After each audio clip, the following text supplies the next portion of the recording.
అన్నీ నార్మల్గా నేను అన్ని టెస్టులు చేయించాను. అన్నీ నార్మల్గా టీవీలో కొద్దిగా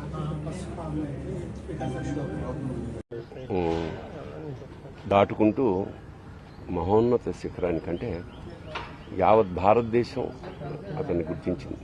తమిళ హిందీ ఇండస్ట్రీ కూడా అలా ఒక అనుకున్నది సాధించాడు. ఇప్పుడే అదే చెప్పుకుంటున్నాం, మా అనుభవాలు. దాదాపు 50 ఏళ్ల సాహచర్యం అది. పైగా కుటుంబం, చిన్నపిల్లలు ఇంటి ఎదురుగుండా ఉండడం వల్ల మాకున్న కుటుంబంతో కూడా చాలా అనుబంధం ఉంది. అలాంటి కోట శ్రీనివాసరావు ఇవాళ వెళ్ళిపోయాడంటే ఒక శూన్యం. కోట శ్రీనివాసరావు గారి స్థానం మాత్రం ఇంకెవరు పూరించలేరు, అది సత్యం.